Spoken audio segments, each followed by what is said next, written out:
I've been honored for many things, and I'm humbled today to be honored by the state. I mean, this is my home. This is where I put in a lot of work, a lot of philanthropic work, and I'm just extremely blessed and thankful that they chose to honor me. Is there anything you want to highlight in particular from some of your efforts around here? Man, you know, I mean, there's a lot of things, but I don't speak about myself too much, but what I can say is that I do it because I want to encourage any and everybody to always give back. And sometimes people think that giving back has to mean that you have to go into your pocket. No, sometimes it's just about dedicating energy and time, and you can go on websites and find out how you can volunteer in your own community just to help clean up or things of that nature. And I think it's one neighborhood at a time. So I love the leading by example and just trying to encourage and motivate people to do good.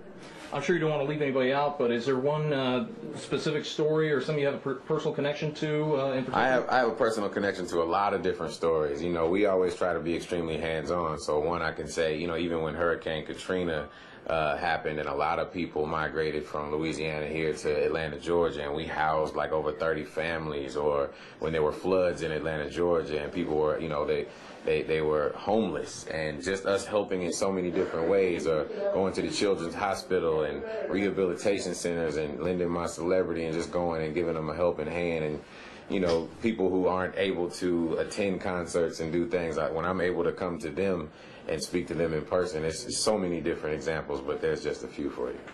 Were there any other announcements or any other topics you wanted to talk about? Really just, I have an album and a movie coming out the same week, so, you know, make sure you go support that too. Which ones are those? Fast and Furious 7, April 3rd, and then an album called Ludacris, March 31st. Yeah. Colleagues, help me in welcoming Chris Ludacris Bridges to the Georgia State Capitol.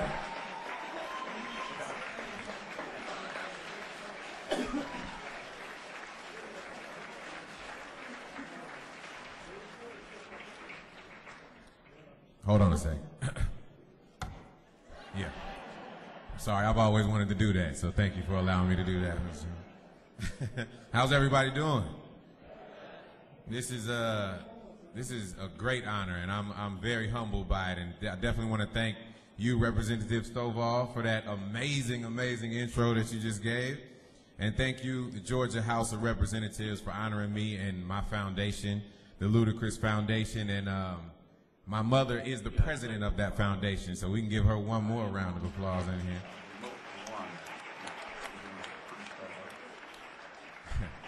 It feels great to speak to this special group of leaders that we have here today, policymakers, change agents.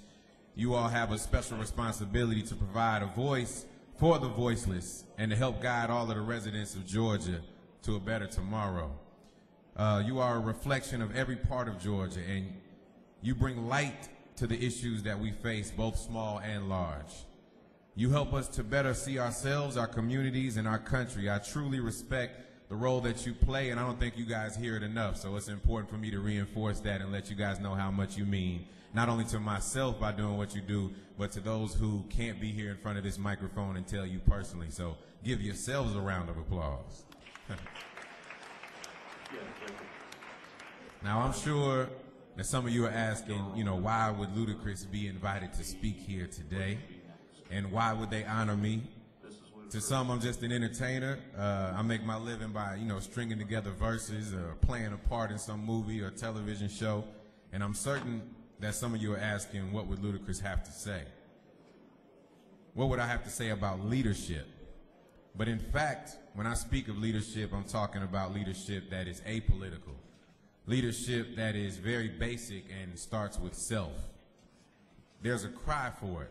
In fact, that is what we are seeing every day as people march and as they clamor for understanding, especially of all the events that have been going on. America and Georgia have a great promise, but it's a promise that is not yet completely fulfilled, in my opinion. Not everyone gets an equal chance at it. Some never get a chance at all. Not everyone believes that tomorrow can be better than today, or that the promise is even meant for them. Our communities, they definitely need fixing. Some of our systems are badly broken, and we can't wait on government institutions, social programs, and policies alone to fix our communities. We have to look inward. And that's what I mean when I say leading by example. And that's the type of leadership that I continue to do and what I've been doing for over a decade now with the Ludacris Foundation. So to let you know a little bit more about the foundation, it was formally established in December, of course, of 2001 to sustain my commitment to make a difference in the lives of youth, families, and communities throughout the United States, not just here in Atlanta, Georgia, but with a major focus on my home state, as I continue to say. And my foundation, it inspires youth through education and memorable experiences to live their dreams, thereby uplifting families, communities, and fostering economic development. So we have 3 key programs that focus on specific areas. I call them the 3 L's. There's the leadership and education, there's Ludacares, and there's living healthy lifestyles.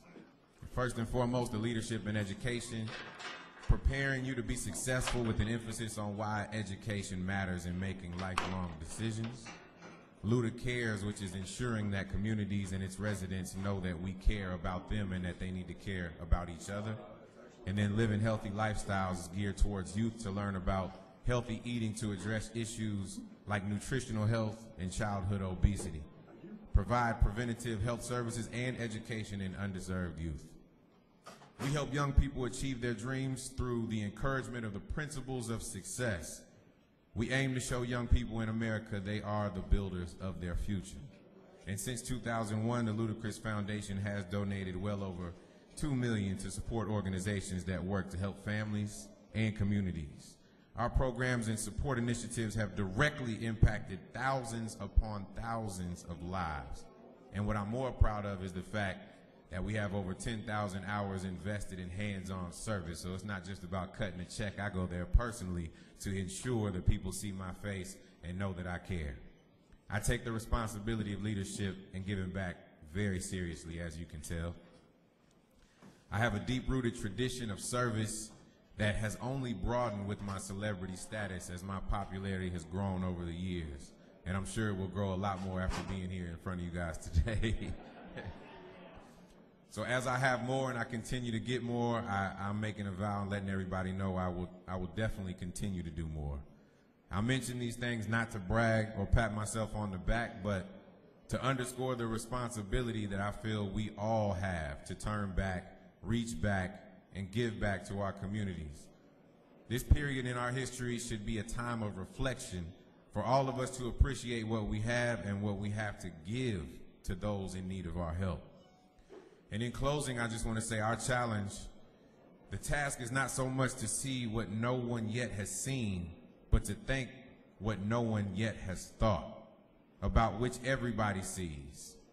We have to have a paradigm shift regarding issues and possible solutions.